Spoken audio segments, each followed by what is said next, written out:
Hi, everybody, and welcome to the latest edition of the NSL's podcast. My name is Stephen, the host of the NSL's. I hope everyone's keeping well who's listening. Finally, my co-host is back from the living dead. How are you, John? Sure. I'm good, man. Thanks. Well, great to have you back. Joined by two show regulars, Anthony and Ross. How are you both? Good, mate. Hi, doing good, mate. Good. Glad to be back. It's been a crazy week since we last recorded, so yeah, plenty to get through. Oh, it's been a crazy week. There's so much ins and outs going on, so we have to get our teeth stuck into. So we'll move on to the first port of call, and that is Fergal Harkin is no longer interested in taking up the Celtic director of football position. Obviously, rumours have come out that Celtic didn't formally offer him the job, but it was well known through multiple sources online and on Twitter that he was the number one candidate due to his links with Dermot Desmond and things like that. Obviously, just touching on it briefly, Fergal Harkin, obviously, he was the guy I think Celtic hoped to come in, build this new structure for many years to come. And like Eddie Howe, he's grabbed his jacket and went, fuck this. Yeah, it's a bit of a strange one. I was actually, of all the things that's been happening the last week, that was the one that kind of surprised me the most because, his connections to the City group are well known, and I think, like you said, I think there was connections to Peter Lawwell as well, and Fergal Harkin. It's all rumours, but was also believed to have been pushing for this Postecoglou deal to go through as well. So I mean, you don't have to be a member of AC12 to connect all those dots together. But it's obviously whatever has happened, the deal's not going ahead. Like you say, the Fergal Harkin rumour had almost disappeared entirely for a few weeks, and then it sort of came back really quite strongly in the last week, and then it's died away again. So I mean, at this point, mate, I wouldn't be surprised if he actually gets a manager's job. All bets are off now. I've not a clue what's happening. It's like a game of Monopoly, isn't it? You know what I mean? You buy old Kent Street, land on Kent Street, you get pat to pay rent, and then people go away and leave the money. But your man, Harkin, for me, John, we discussed this in the podcast when it first came out, that the director of football position was something that Celtic had to look to, obviously, to modernise the structure. And when Dominic McKay, as you said in a previous podcast, he kept mentioning the word modernise, and you don't know what state Celtic Football Club are in, especially in the backroom level, before we even touch upon who could be the new manager. What's your opinion on the Fergal Harkin scenario? It's weird, mate, honestly, because, like you said, this was a name that was strongly linked with us quite early on. Like Anthony says, that talk kind of quietened down a wee bit, but then it resurfaced again. But, I mean, we're only, a week on for Eddie, the Eddie deal falling through, and then Fergal Harkin has decided to walk as well. There's definitely something doesn't sit right with me in terms of all this, because there must be something happening at board level where these guys are saying, this isn't for me. But it certainly runs deeper than this, because you're not spending all this time being linked with these people for them to turn their head at the last minute. So, and again, it's just lack of clarity coming for Celtic, and there's been nothing, no announcements or anything at all on what's going to happen, and now other names are surfacing and we're getting linked with other people, and it's like Anthony said, you don't know, man. It's all bets are off at this point, and it's just a very, very strange and a very weird time. Yeah, and you make a good point as well. And Ross, on the Monday podcast, the Tuesday one, we were speaking with Ram McGinley, and we discussed the whole prospect of the link with the City group and what that could potentially mean for Celtic. We were discussing Fergal Harkin coming in, and we all believed then anyway he was pushing for Ange Postecoglou. I said, I'm doing it again. But he was pushing for that move to go through. Now that he's went away, and Ange is still the front runner, and do you know what I mean? The guys have rightly said no one knows what's going on, and the mess we're in at the minute, and we keep leaving it, and I think it's 47 days away from the first Champions League qualifier. It's quite a daunting time at Celtic, isn't it? Oh yeah. I mean, as regards Harkin, like John's just said there, like he's turned at the last minute or whatever, but like you said, he never actually was formally like approached. So I don't really agree with that he's walked away. He's not walked away for. He's walked away for a rumour, if you like. He's not walked away for a concrete offer for Celtic. But I mean, he has been linked on and off for a while. But I mean, now we're hearing that the likes of Maloney has possibly been sounded out for that role. Which again, I wouldn't be adverse to that, but there's question marks as because if he can do that job, because to my knowledge he's never worked in a role like that before. So I mean, again, it's loads of rumours, and the media are just spinning these stories at the minute because they're trying to stay current with the biggest club in the country, and they've got nothing to go on. I mean, we're not acting like the biggest club in the country now, but I just think there's nothing credible coming out for Celtic, or like third parties, if you like, in the media are just spinning stuff to try and stay current.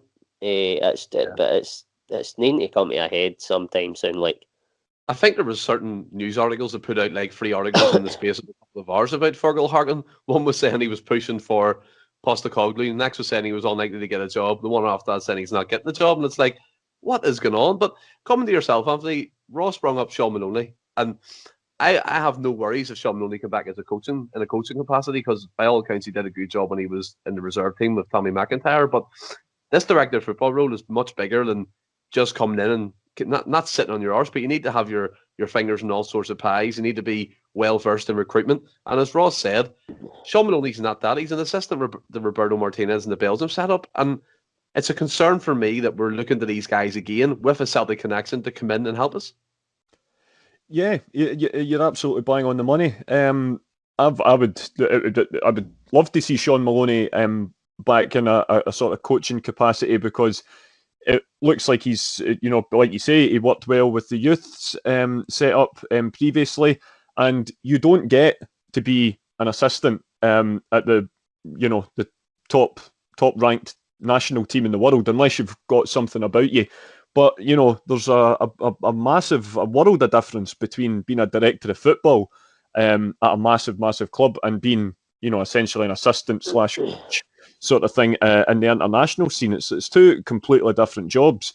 But as we've seen this week with Badgegate, as it were, our current leaders seem to not really look too deeply to see whether or not you actually have the qualifications or the relevant paperwork to take over a position at the club.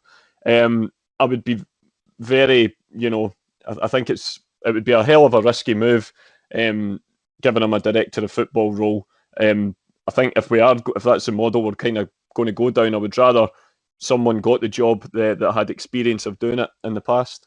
Yeah, and you think about it as well, as you said, it's much more than being a coach on the field, where you can have direct control of what the players are training, their training methods, what they're doing on the pitch. You can kind of structure that.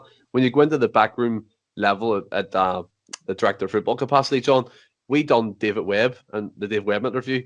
He's a close ally of Eddie Howe. He's worked with him for many years, the likes of Pochettino as well. And he gave a great insight into what that role entails. Obviously, David Webb now, as it seems, is kind of out of contention for a director of football role. But surely, John, there's other candidates out there. We seem to be jumping from anyone who gives us a bit of hope. It's almost like, do you ever get, if you have a bad breakup and the girlfriend or boyfriend says back to you, don't worry, you can go back when you calm down. That's what it's like, kind of. Do you know what I mean? It's a bit of hope that we're clinging on to at the moment.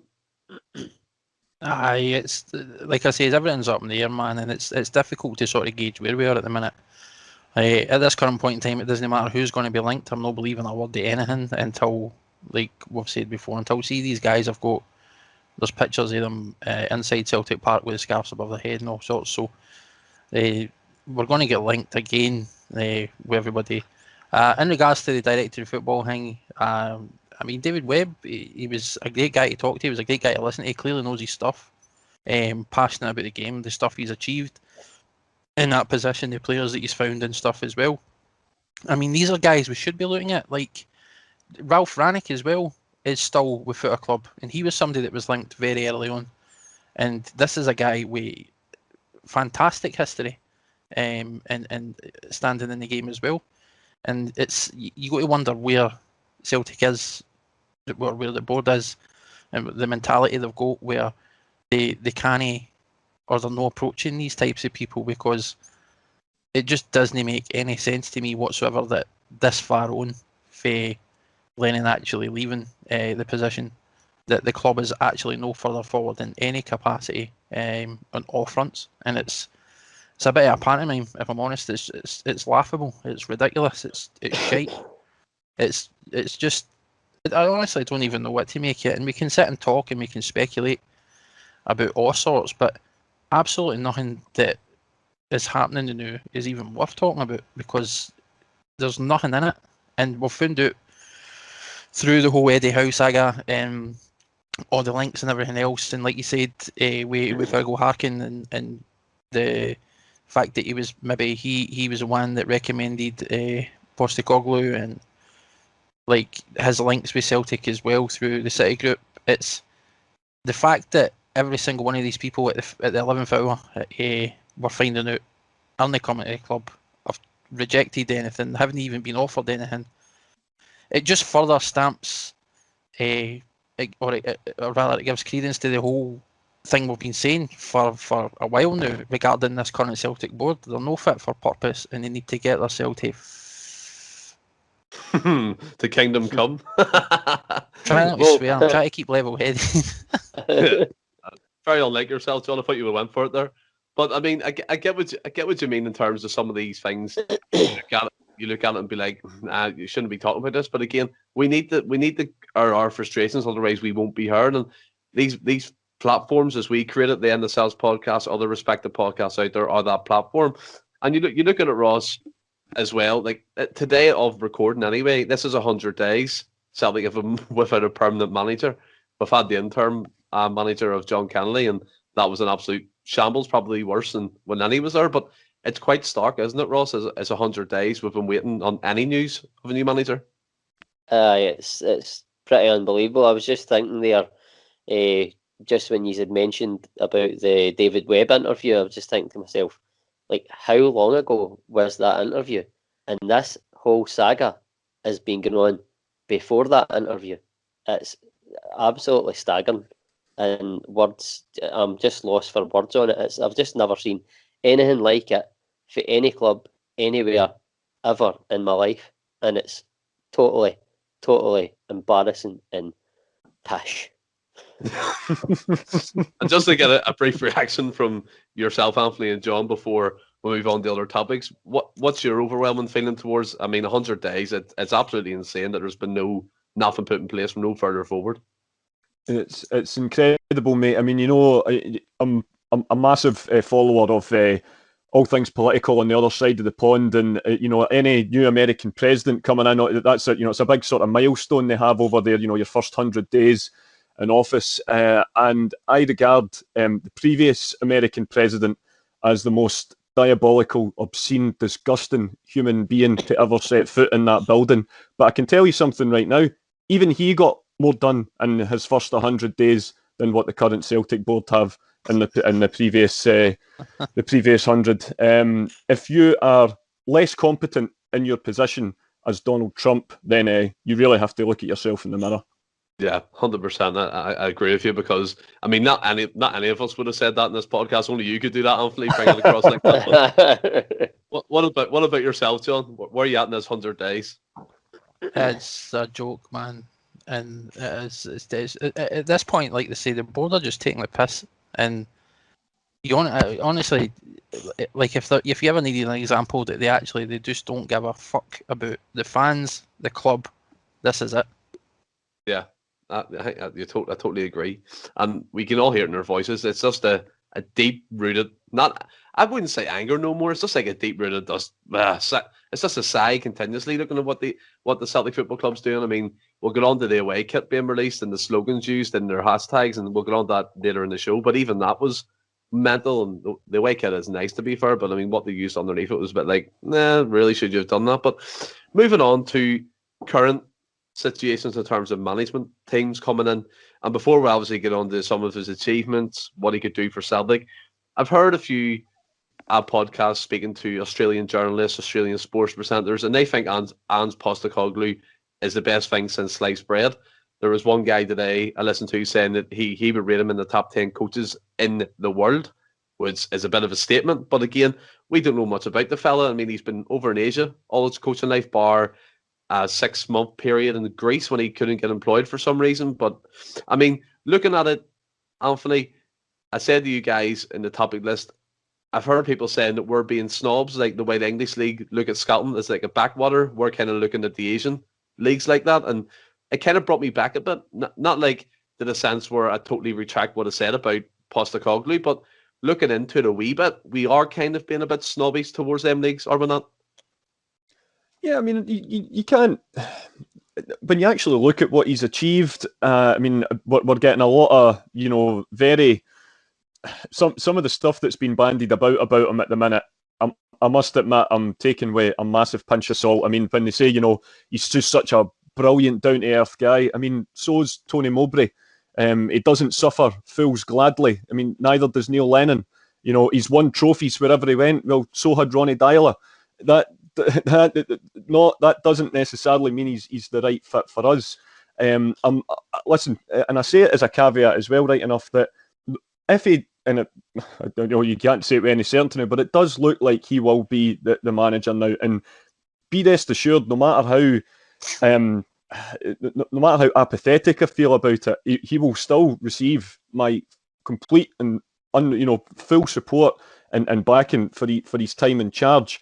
But I think back to when Alex McLeish was removed from his position as a Scotland manager and Steve Clarke got brought in, and Michael Stewart got asked about it on the BBC one night, and he says, he was very positive about Clarke getting the post, because in his view, he says, Scotland could still have qualified for the Euros with McLeish in charge, but he says it was a massive gamble. He says that wasn't giving us the best chance to qualify. But he says getting Steve Clarke in, he's the right man.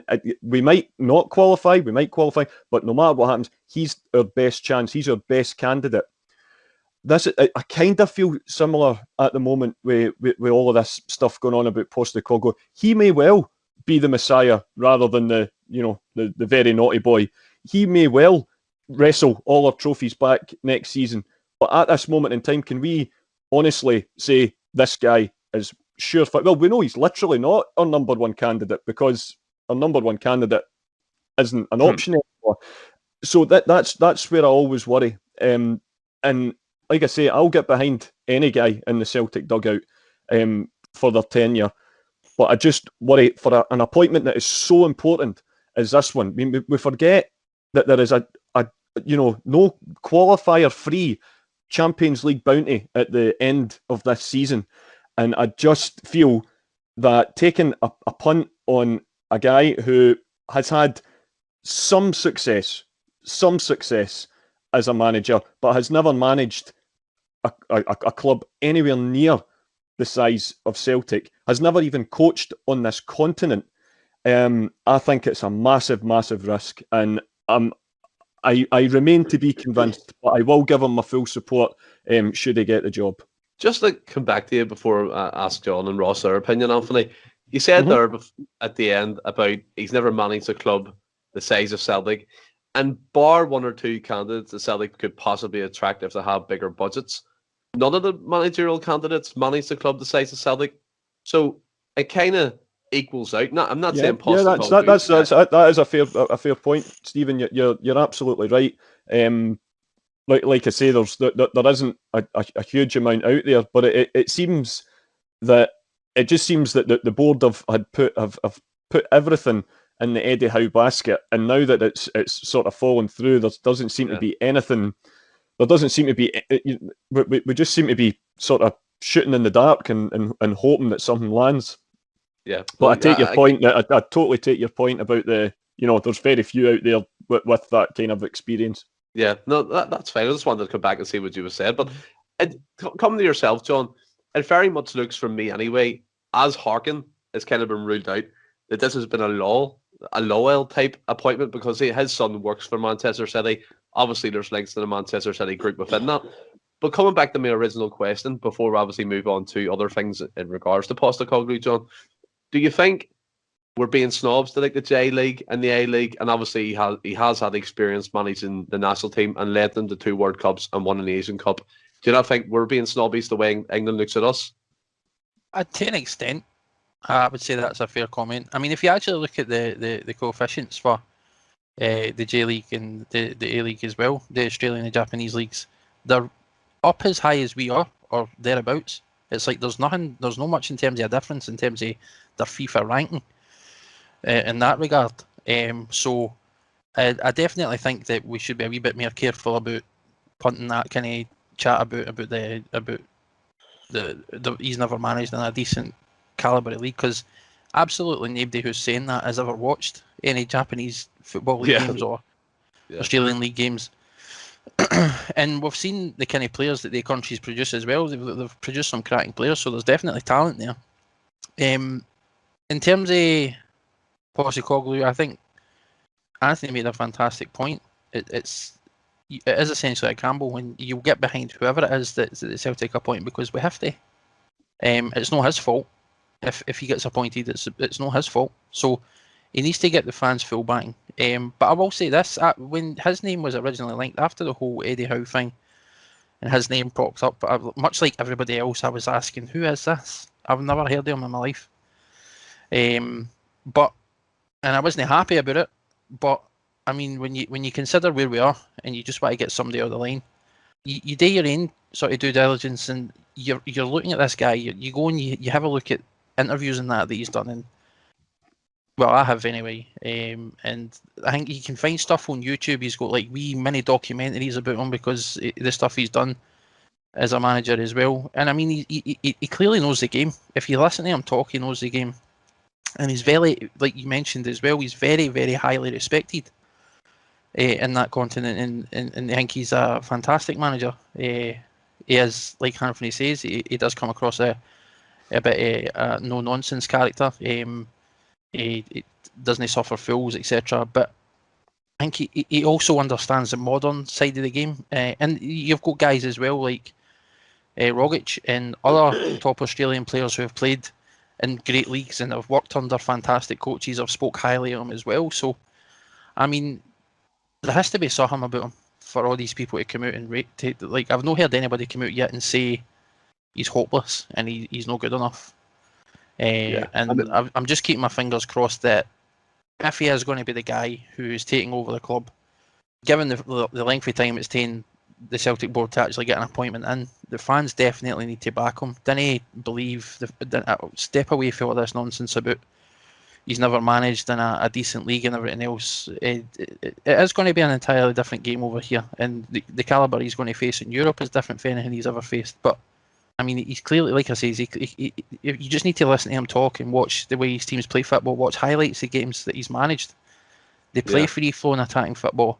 They're well structured, the positioning wise, and like I say, just listen to him talk about the game. He knows his stuff. He clearly knows his stuff. So I mean, he has, as you said, he's been around the game, 25 years, I think, coaching experience, 15 years as a manager as well. So he does know his things. And we were speaking on Tuesday's podcast for us, and I made a comment, and straight after I regretted it. I compared the J League to people when they first discovered football. And straight after I made that comment, I hopped on the Wikipedia, looked at a few teams, and I mean, Iniesta plays in that league. Renato Augusto, the Brazilian international, plays in that league.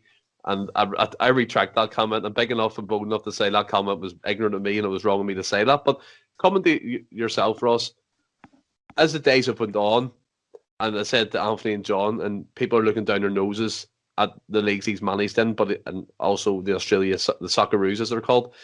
Every journalist, as John said, comes out and says this guy is fantastic. I even seen one say he's the best ever coaching kind of success out of anything over there, like Aussie rules, football, hockey. He's the best coach to ever come out of Australian football. And are you kind of looking at it now as if an appointment, like granted, it's not everyone's plan A, but as a plan B, are you warming to him a bit? Aye, I mean, I'm certainly warming to him the more I read on him.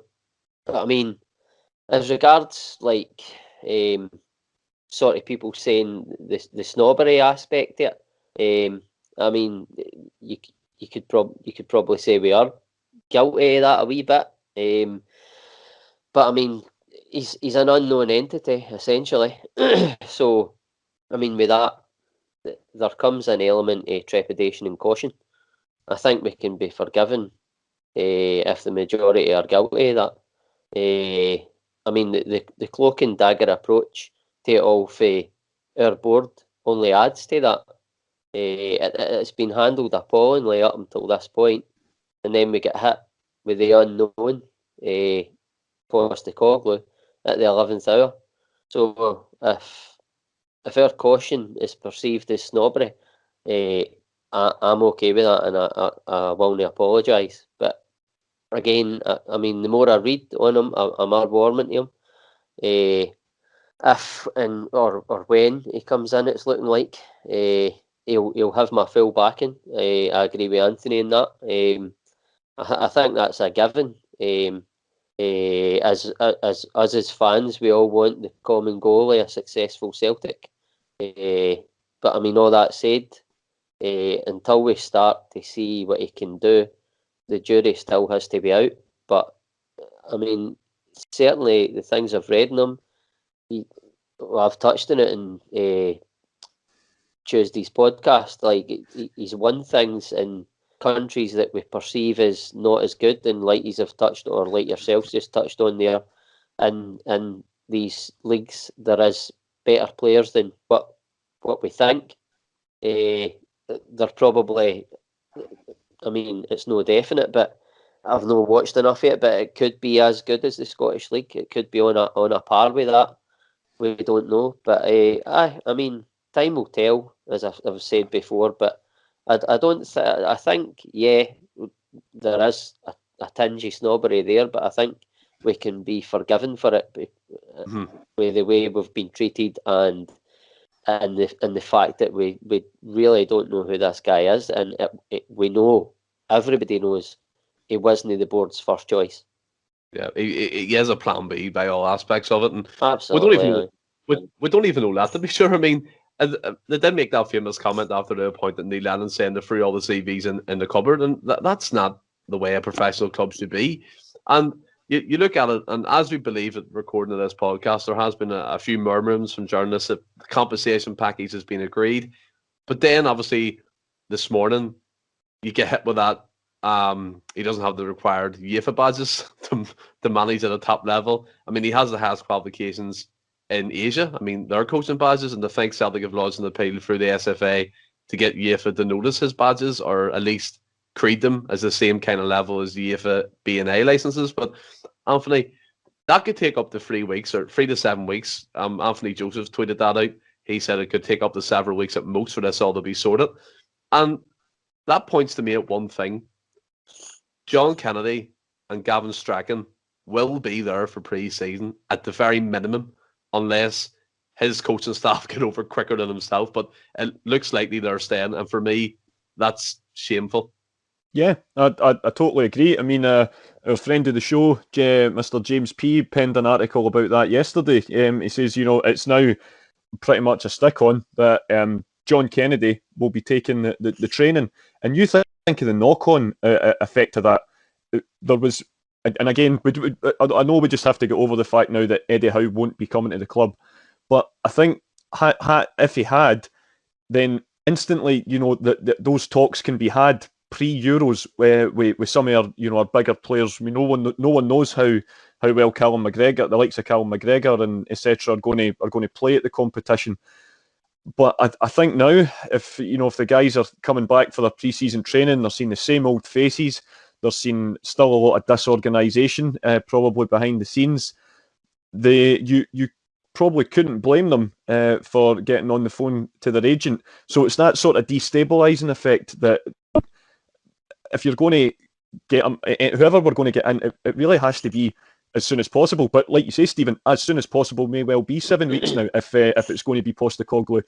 And again, that also flies in the face of our absent landlord, Mr. Desmond's speech a few months ago now about we're taking our time and doing all the due diligence. I mean, call me. I mean, I'm ignorant to it all. I don't know how a recruitment process of a football manager works, but I'm pretty clued up on the recruitment process within my own organisation. It's the first thing you look at is the person spec. You have the essential and the desirable traits to be sort of eligible to apply for a job. And there are basic qualifications that's the top line. Before you even go into your own personal spec or whatever, you actually have to have the qualifications. And, if you've not even double checked that, then, I mean, what does due diligence count as with this board? It's incredible, really. But like I say, 7 weeks, but we're going to be, the Euros, or I think I'm trying to get my maths right here. The Euros will probably be finished by then. We'll be way into the qualifying season for the Champions League or the Europa League. It's we'll not actually be that far off the start of the domestic season as well, and that would be him just coming in, just having that first hello and chat to the players. So you don't know what that would do in terms of signing players as well. It's just nothing surprises me with this lot anymore. It really doesn't. Yeah, and I think you make a fantastic point, because if you see the players coming in, now we all thought it with Eddie Howe, he could speak to like Xavier, Edward, Christie, and say to them, look, this is my plan. If they buy into the plan, fair enough, they're staying. They want to be a part of Celtic. If not, then they can leave. They can leave with our best wishes. And then they see me with words sometimes, boys. But you know what I'm trying to say. And yeah, you look at this Postecoglou guy coming in, and all knowing, and no disrespect to Postecoglou, but the likes of Edward and Ayer, I don't think they'd be banned into this new guy coming in. And nobody over, and certainly in our podcast has heard of him. Maybe the football world has, but they'd be looking at moves down the Bundesliga, La Liga, Serie A, and that won't stop them. And you look at, as you said, John Kennedy and Gavin Strachan potentially taking the first pre-season, and coming to yourself, John, it looks more and more evident now that's going to be happening. We all thought, obviously, when Kennedy finished up there as his interim spell as manager, that he'd be out the door. No disrespect to John Kennedy, obviously, but that's the way it should be, because a rebuild needs a total restructure from top to bottom, surely. Oh, definitely. And the prospect of Kennedy and Strachan still being in the dugout when it comes to the qualifiers is frightening for me. I just feel that it doesn't matter what happens now going forward. See, for me, there's no way back for the board as far as I'm concerned. And they have consistently let Celtic down, let the fans down. And they don't listen to what the fans are saying. They don't take things on board. They don't. They're just in their own wee bubble, so it seems, and it's their way or no way. And for people running a club, especially a club like ours, it's disgusting. And the fact, like I said, because of them, we're in this position, and because of them, we are heading into next season, the qualifiers. We still not got a permanent manager in place, potentially losing players because of how poorly run it's been. Because, like you mentioned, it does not surprise me. It would not surprise me at all. Like Anthony says, if people are if these boys are coming back, not just the boys in Scotland, but any players that are away internationally or just within the club at the minute, I'll be having conversations with their agents like, "What is this mess? What is going on?" And potentially looking for a way out. And you wouldn't blame them, because it's absolutely shambolic the way the place has been run. And I hold the board account.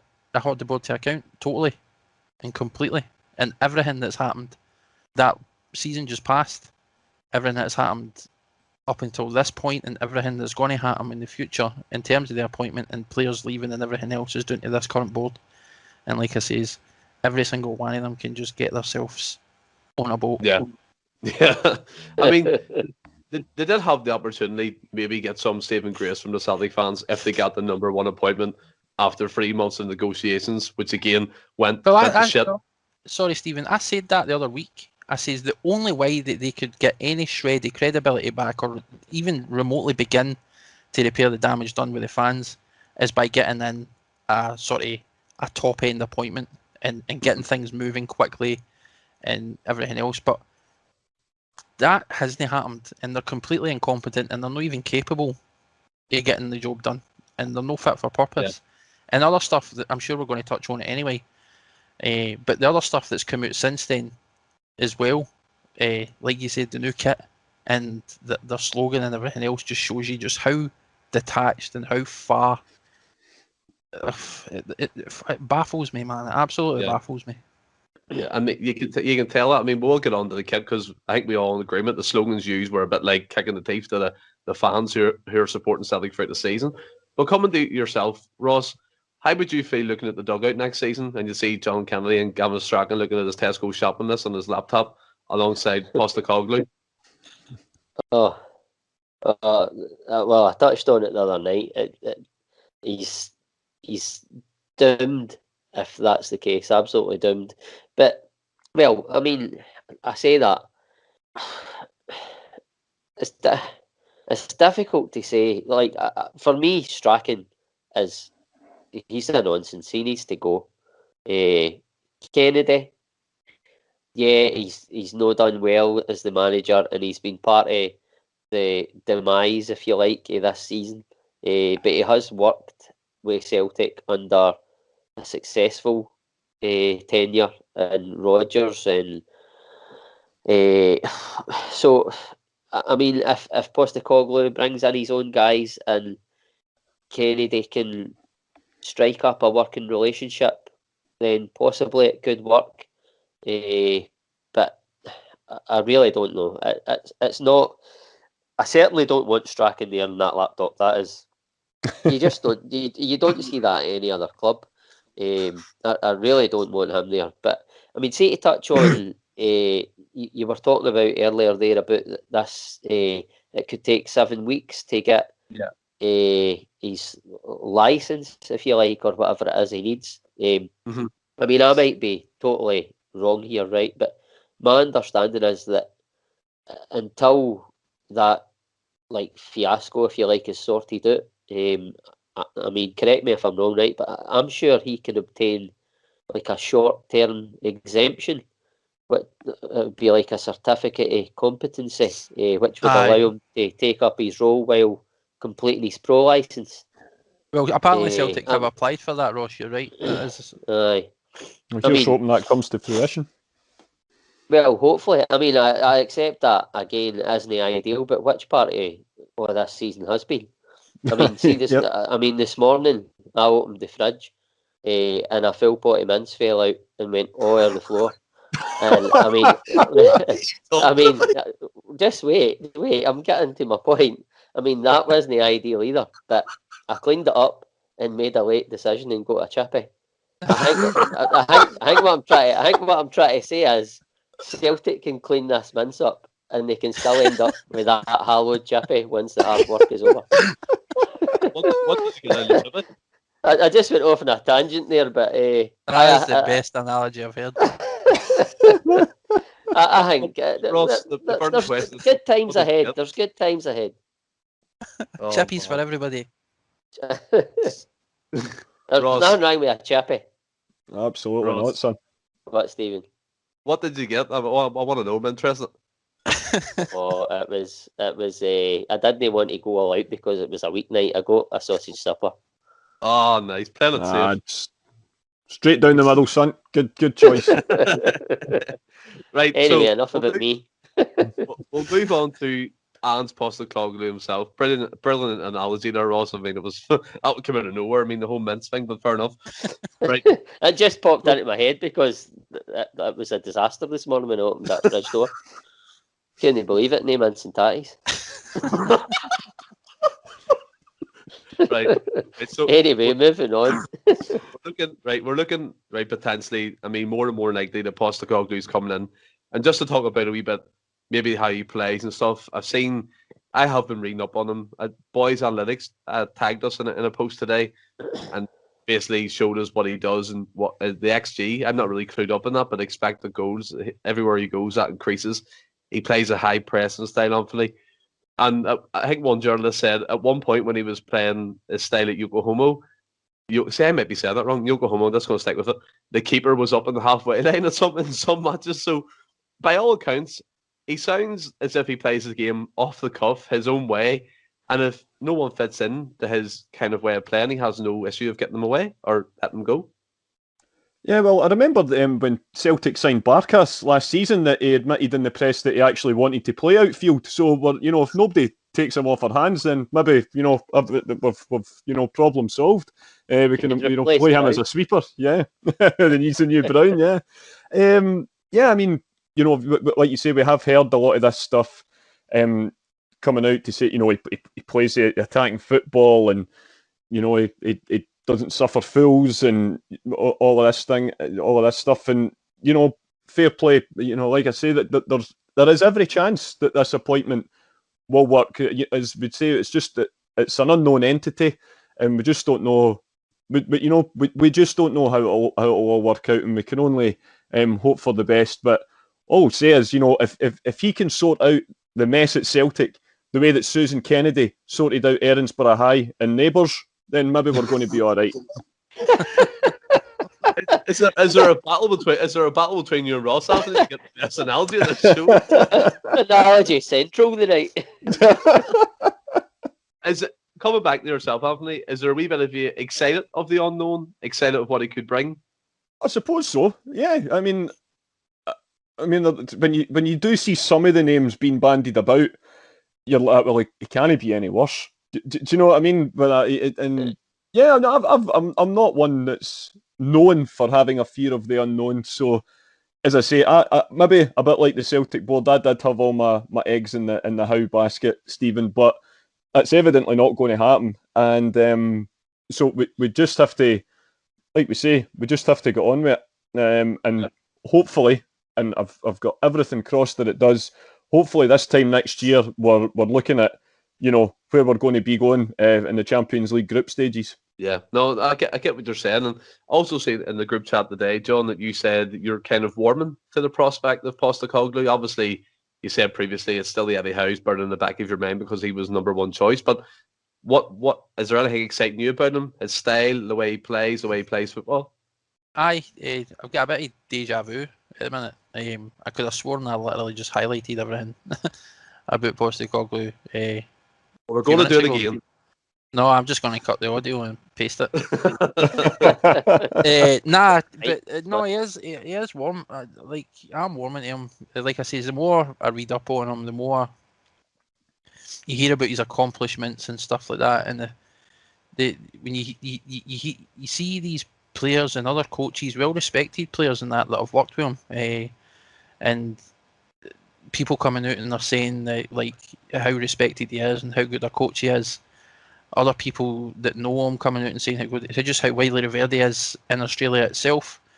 Like I say, just go online and just look at some highlights, say like Australia games or the Brisbane games where he went practically 36 games or so unbeaten, and the way those teams were actually playing football, they're free-flowing, attacking football, pressing high, organised at the back.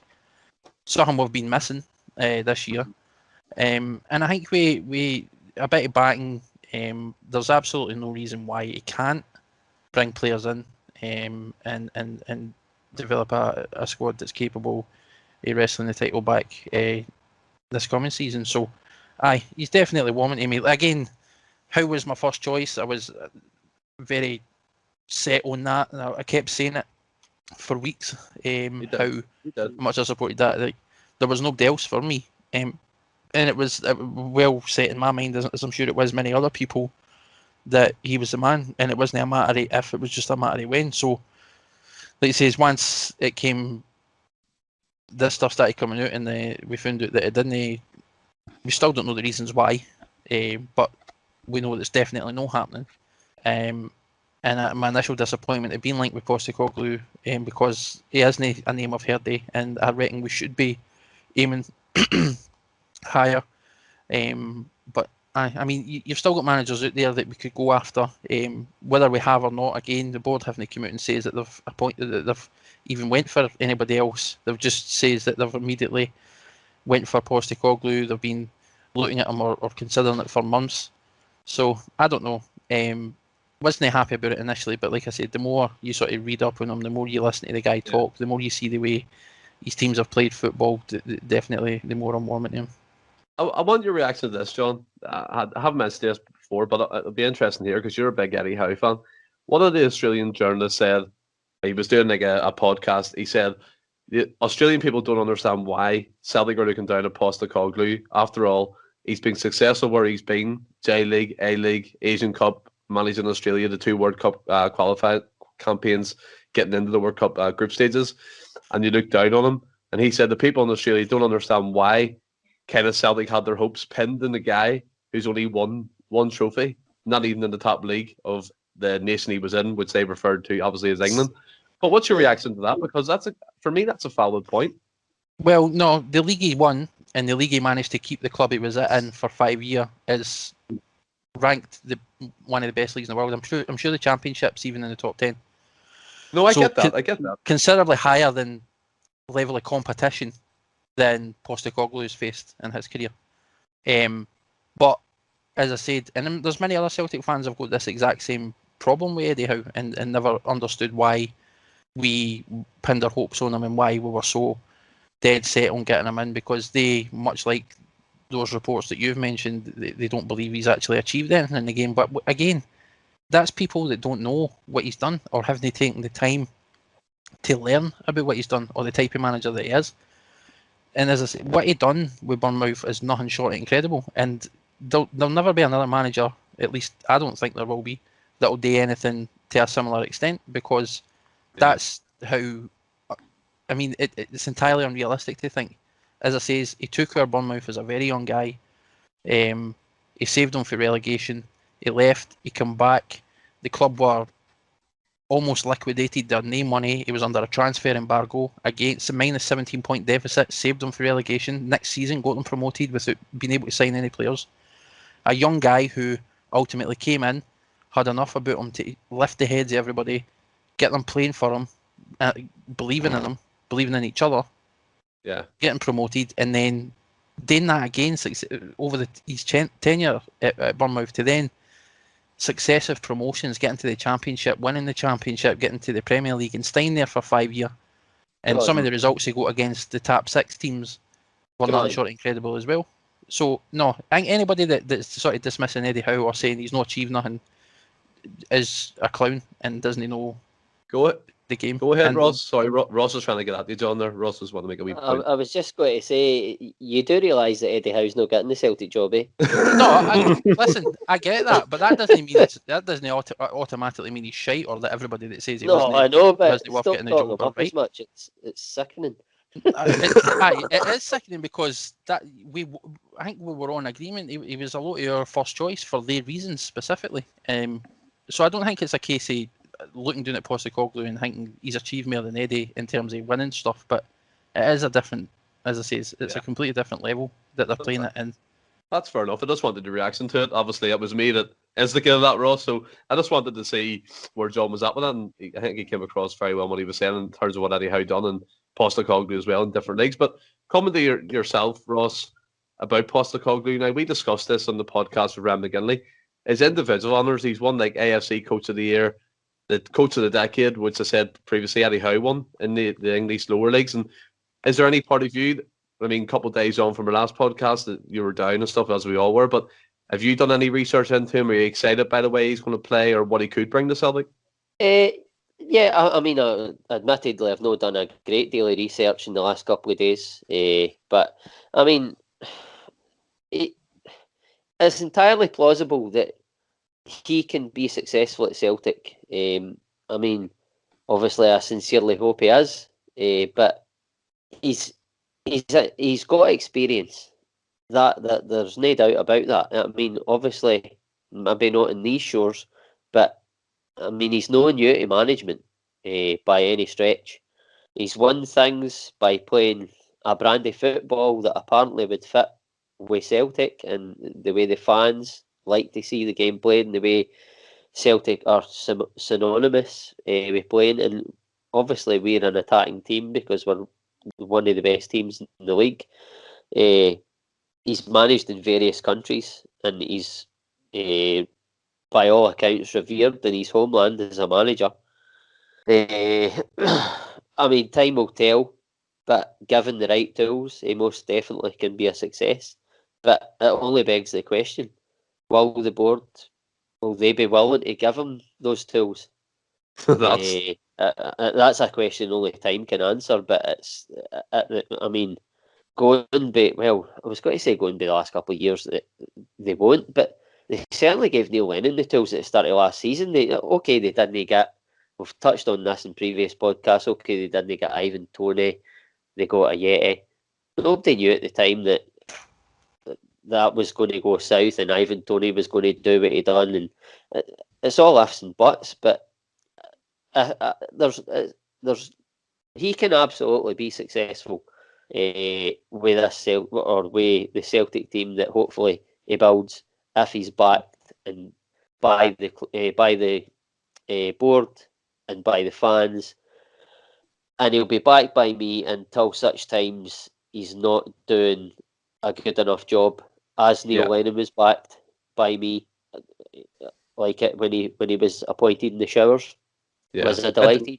No. Was I gutted? No.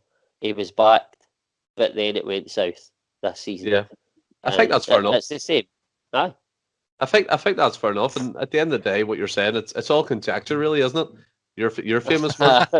I mean, I think the overwhelming feeling from us guys, as Anthony, Ross, and John said, he will be back. We as Celtic fans always want Celtic to be the best Celtic football club they can be, and if Postecoglou comes in and does that, fair enough. I mean, we want him to be successful and wrestle back our trophies, and hopefully we're with our next season with him. If he's going to be confirmed manager at this moment in time, it looks like it is. I mean, we've all made the mistake of nailing our nails to the carpet in this one. In terms of Eddie Howe, we all thought he was coming in, but again, if Postecoglou comes in, we will get behind him. We'll back Celtic as we always will. But moving on to what we're seeing in terms of Celtic and the continued board silence, apart from little digs to the Celtic support. Not only have we seen the statement come out in regards to Eddie Howe, Fergal Harkin walking away, even though it's rumoured that he wasn't formally offered a job. But I mean, everyone knows that he was the favourite. We also seen the kit, the away kit being released, albeit a fantastic looking kit. But the slogans underneath it left a lot to be desired. One was saying, the future is our focus, and the other one was what was it again? Something about the fans, real fans or something. Something along them lines, Anthony.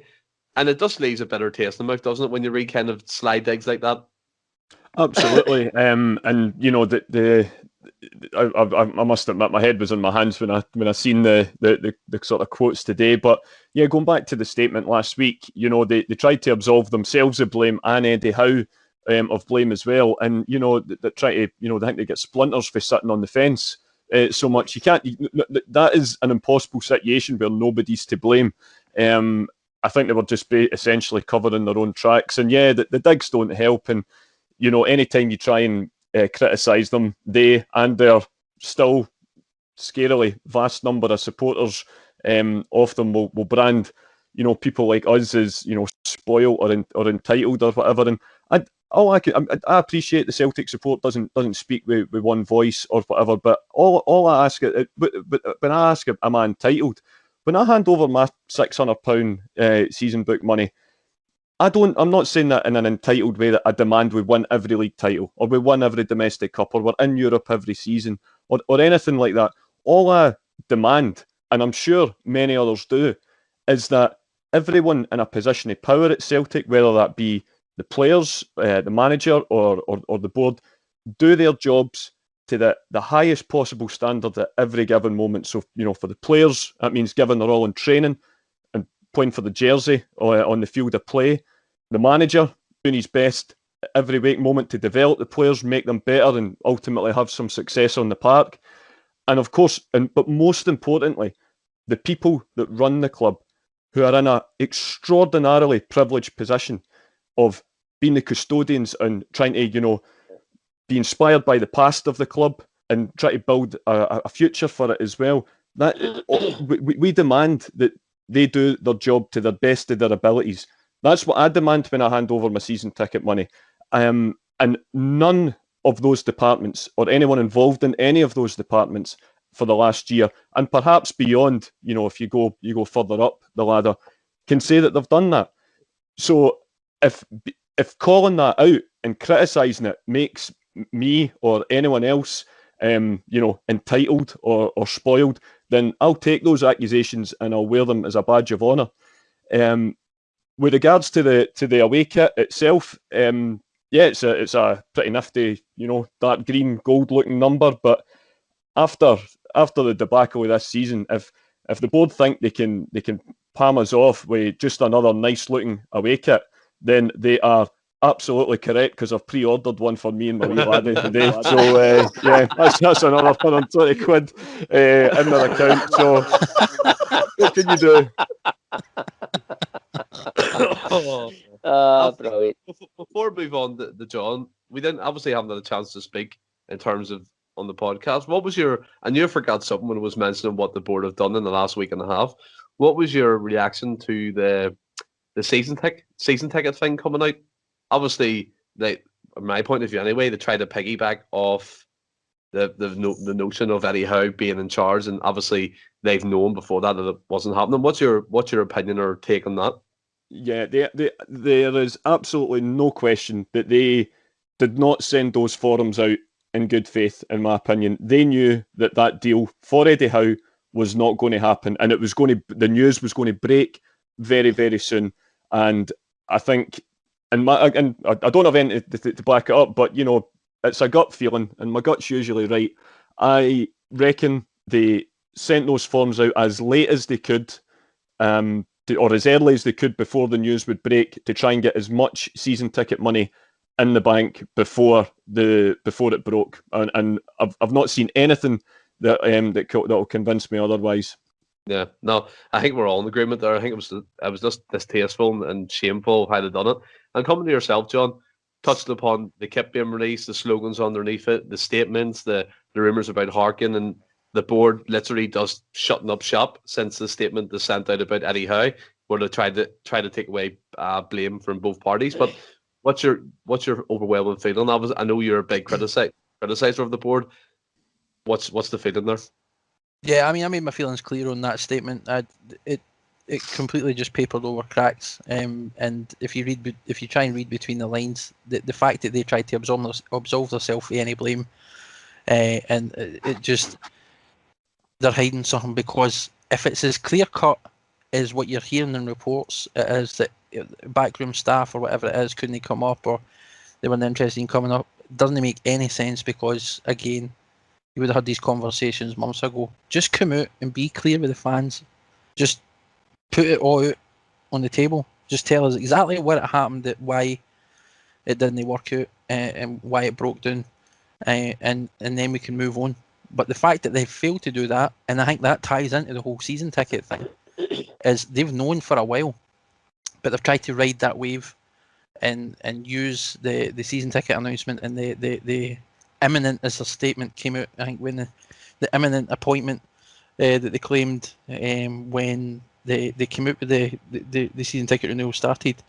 They knew, of course they knew, and that in itself is it's absolutely abhorrent that they've done that, because they're taking the Celtic fans for mugs. In regards to the new away top, like Anthony says, beautiful looking jersey. I probably will be getting one myself. The way he set that up though was absolutely class.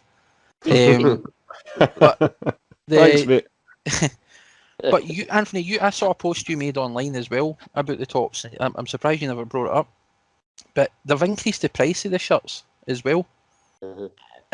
Yeah. So for they give with one hand and take with the other with regards to this £50 voucher. Yeah, that voucher won't go as far as you may think. Aye. So, like you says, you read between the lines and you look at things with a sort of like open eyes, so to speak.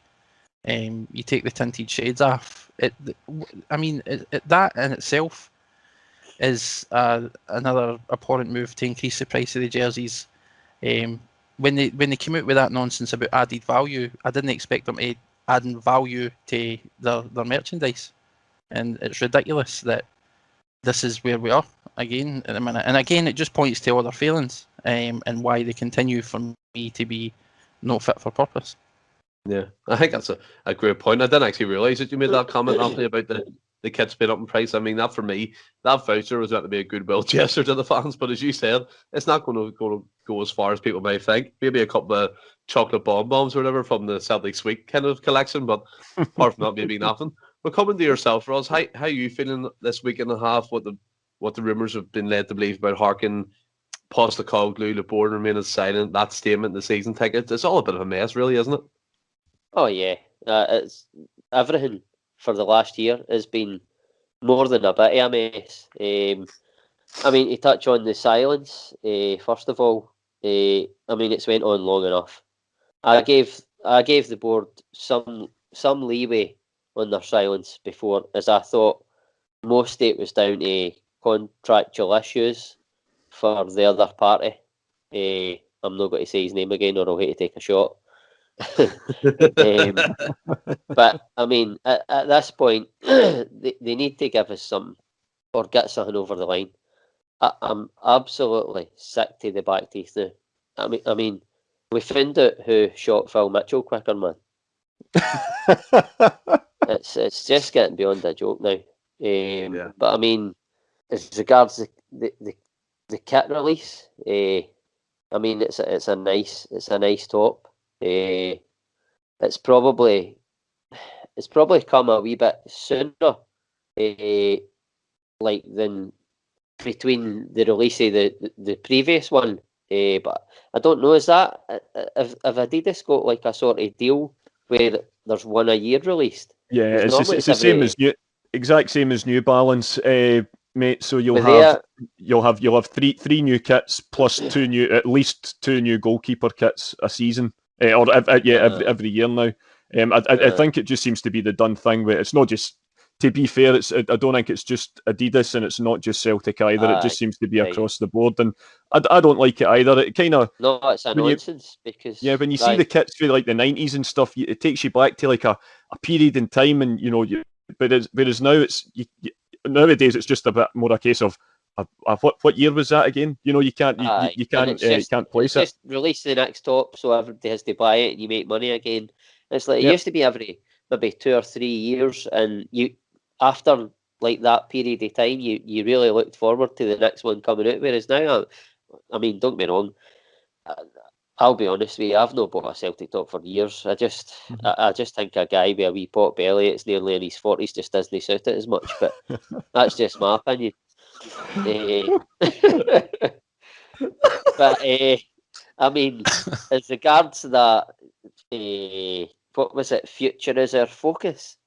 Yeah, I think that was the hashtag. I mean, laughable. It's like they're poking at the fans and laughing at us. I mean, who, as an educated person, comes up with that slogan and fails to see the irony in it? It's like when we opened the new Forth Road Bridge, wasn't it? And somebody at the Scottish government went, "We'll call it once in a generation." I was like, maybe did nobody take them to the side and say, maybe best no going with that one? I think that's dodgy territory. Exactly. Oh my God, I mean, terrible. It's either like total stupidity or somebody somewhere is taking the pure piss, and I think it's the latter. I think it's the latter as well. And then the one about the real fans, or that was hashtag real fans.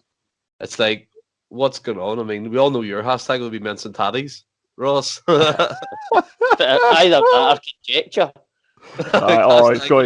Conjecture's that's the greatest hit, isn't it? It's always good to get the new material, but conjecture's one of the that's Ross's live forever, isn't it? That's just that's the original. It's not even that, Anthony. It's just he laid it so like early on in the podcast. It was bang conjecture, and it's stuck ever since. But he set a high standard for us all to try and reach. He definitely has. And guys, Anthony surpassed that. I don't know about that. That brings us to the end of the show as it is, the podcast. I think we try to keep it lighthearted, spinning things by discussing Postecoglou, what we think of the board and the current situation at Celtic Football Club. As we always do, we're going to end with a quiz between Anthony and Ross this week. And guys, the trend was stadium quizzes, right? But I've changed it. I'm not going to be lazy no more. We're going to do a Postecoglou quiz. So we are. Jesus, man. All right. No, Aye. it's simple questions. It's things we've talked about over the last 2 podcasts. So it should go okay. If it doesn't go, we'll just leave it and end the podcast where it is. But Okay, doke. if you guys are ready, we'll Yeah, head yeah, on. go We'll for it. crack on. No, Right. No. Are you ready, Ross? Aye. How many A-League titles has Postecoglou won? 2. 2. That's Anthony 1. I heard him first, Ross. Wow. And Oh, here And we then- go. and, Here we and go. the 2 A-League titles was won with which club? Brisbane Roar. That's 2-0 Anthony. Uh-huh. And during that time, Postecoglou led Brisbane Moore to their highest undefeated streak. How many games was that? 36 games. That's that's 2-1. And while manager with Australia, what national trophy did Postecoglou win? The Asia Trophy. Nice one. 3-1 Anthony. Well done, Anthony. That was Aye, good, Anthony. Good, son. No arguments there. Cheers, mate. Cheers. Postecoglou knowledge is off the scale, sir.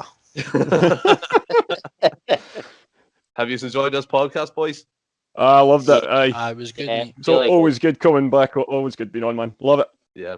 And as we all know, the current situation in the Celtic Football Club is a mess, but we've got some fantastic shows coming up in terms of spin-off shows. Anthony and Ross will be taking part in them, John also. And just recently there, we interviewed Celtic's youngest ever goal scorer, Jack Aitchison. That will be available on the channel pretty soon, hopefully at the start of next week, if all works out and all being well. And until next time, to everyone who's Whoa, listening... wait. You're going to outline what the plan is just for the run-up to Okay. Euros? Just like, yeah. Okay, no problem. So what we're planning to do, we're going to drop the Celtic podcast to 1 a week, and we're going to take the effort and cover Scotland in their European Championship campaign. I think that's going to be a fantastic time for everybody involved, especially in this podcast. We talk about it daily. Me, myself, as an Irishman, it's not so good, but we're going to cover Scotland at the Euros. We're going to be doing an extravaganza pretty soon with all members of the panel, just getting the reaction to the Scotland Euro squad and to see the particular lineup for the first game. And each guy in the podcast will take a turn at hosting one of the shows. So it's not going to be my voice you'll hear constantly. Everyone will take a didn't know turn. that. Well, you know it now, Ross. You may get ready. My God. So that's going to be good fun. And in the future as well, John's exploring the possibility of getting our podcast on the video, which is something to look forward to. Yeah, so And I definitely want to get that launched before the start of the new season. But don't be surprised if you see a video pop up and our mugs plastered on it very soon. I think we can all agree, boys, we're looking forward to covering Scotland, aren't we, at the Euros? Absolutely. Oh, Well, yeah. the Celtic team had a good result last night. Nicely played, nicely played. Come on now. I mean, Jack Henry scored a cracking goal, and Nesbitt, he scored a good goal as well, to be fair to him. And they give a good account of themselves against a good Holland team. But yeah, guys, that's our plan. 2-1. I will. That's our plan for the future. Covering Scotland at the Euros. That joke just flew over my head, Ross, by the way. Sorry about that. But yeah. Well, it wasn't a free kick. It shouldn't have been a free right, kick. yes, Goal. I get to now. But yeah, Right, sorry, I think it's- you were in flow there.